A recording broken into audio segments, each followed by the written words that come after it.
Hey everyone, this is Reaver'Adrenaline, and ooh, my mic looks kind of spiky. But this is Reaver'Adrenaline, and today I want to talk to you guys about Ikseez or XYZ or Ikseez or whatever the hell you want to call them. Everyone's gonna call them Ikseez, so don't worry about it.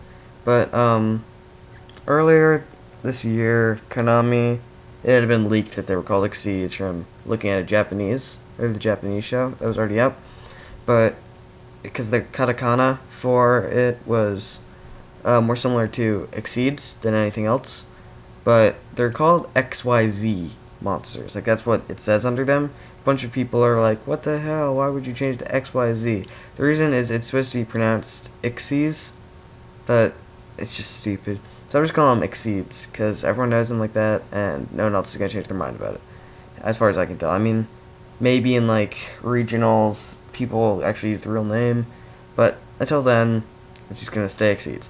But anyway, I want to talk to you guys about what I think about them, what you should look out about them, just their general idea of them, I guess.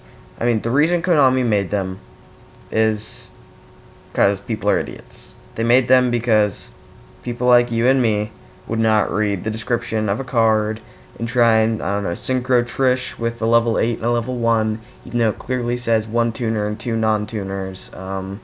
Try and, synchro for Naturia Barkion with a dark tuner and a fire monster, even though it clearly says an earth tuner and an earth monster.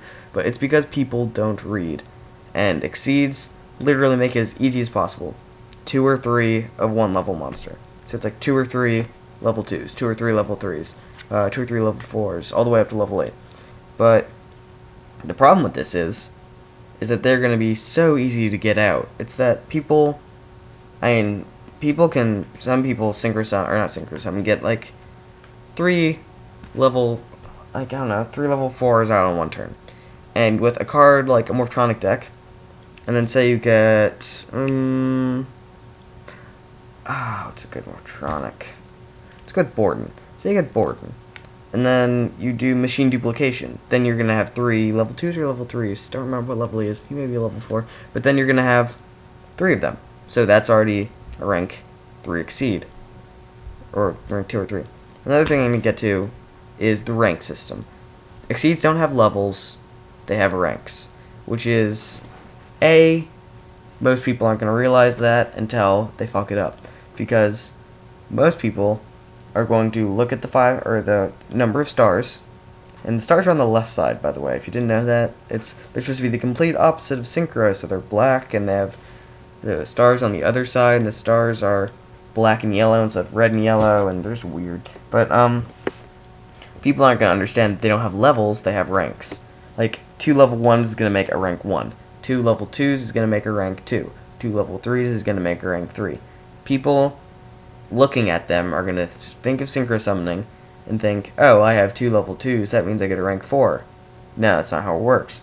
But you get a rank 2. It's whatever level you put up for it, that's the rank it's going to be. But yeah, but so people, they're not affected by cards like level 8 or limit, I forgot what it was, or level limit area or anything like that, any of the level limit areas. But then but then they've only announced 5 or 6 synchros, and I can see why, or Ikseez, wow, not synchros, and I can see why they made Ikseez separate, because when you look at the effects, I'm pretty sure this is what Konami's reasoning was for making the Ikseez. They had a pile, I guess, of monsters and effects, and they were like, shit, we can't use this, people are going to call them broken, we need to have a limited number of uses. And they're like, well, shit, we can't do that with a synchro. So they decided to make an entire different thing, Ikseez, and this is just what I'm thinking, why they would do this. But a lot of them have effects that would not go over well in the community. Like, number 39, Utopia's effect, which is the rank 4 Ikseez that's been revealed so far. And that would be, I'm trying to remember it, I looked at it earlier. Alright, it's level 4, so you'll have 2 material monsters for it, right? Equipped to it. Not equipped card, just attached to it. And then, this is how it's going to happen. It's going to be, that you can remove 1 Exceed material monster from this to negate the attack of the opponent's monster. If this card is targeted as an attack target, when it has no material monsters attached to it, destroy it without damage calculation. This is good only because it will give you a way to stall. Say if they have, I don't know, what would they have out that's really good? Can't think of anything. Nothing really comes to mind. Nothing that doesn't have an effect. Just use Magical Android, because that's a level 5 beat stick. So let's just say they have that out, and you have Utopia out. You're like, I need him out for one more turn until I can Exceed Summon for this, or Synchro Summon for this. So you can stop their attack, or you can stop, this is the one foreseeable use I have seen for this, which is stopping Catastor, and stopping him, and stopping Grand Mole, and stopping monsters like that from attacking you, so you have one more turn to get something out to kill them. But, so that's why, the problem with that is if it was once per turn, that'd just be the most broken synchro, everyone would want it, but that's why it's an Exceed. And there are lots of others, like one of the level 5s is remove one material monster, destroy any card on the field. Just whichever one you want. And good thing about that is you don't have to use it. You don't have to use it. You can just use it whenever you want. So you can just remove 2 one turn, and then boom, blow up 2 of their cards. But the other one is it's okay. For the at the end phase, remove 1 XYZ material or Exceed material from this monster, and it can't be affected by enemy monsters' effects for the next 2 turns after it's summoned, because for the 2 material monsters, when this card destroys a monster by battle, destroy one of their cards. Again, broken if it were a synchro, but since it only has 2 uses of the, at least the negate effect ability, since it only has 2 uses, then it's not going to be broken. But, and this is my problem with them, it's that they only have a certain amount of uses, which is not going to appeal to me personally. I like being able to keep using my effects, that's why I don't like Trish that much. That's why I love Brainiac. I love him, because it depends on your draw power. It's not a one-time thing. Same thing with Black Rose, which is nukes. I mean, I don't like having limited uses. But some of them you don't have to use them. Like, I don't know, Thunder number 39, Utopia. But then the level 5 I was talking about earlier, you do have to use it at the end phase. So I'm probably not gonna use one of those.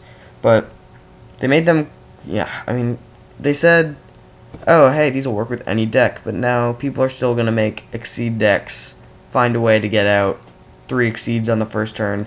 That's why I think they'll be broken. Only because people use Recruiters, Doppel Warrior, cards like that, to just flood the field and get out whatever Exceed they want on the first turn, maybe get out like 2 or 3 on the first turn. That's the one foreseeable problem I see with them.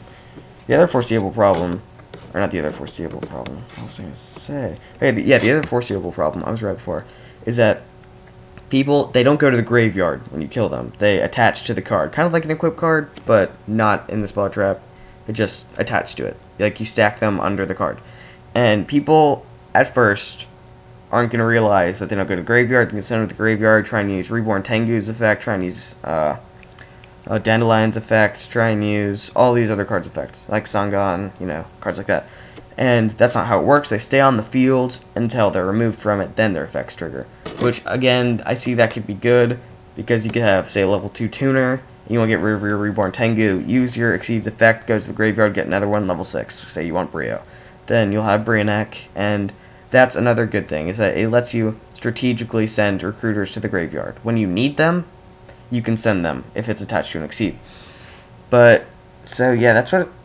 Another thing I've been noticing is a lot of people are saying, oh man, it's like, they do what they do after every time a new type of card comes out. They say, oh man, I'm going to quit after this comes out. I don't want this to be in the game, so I'm going to quit. You're going to keep playing.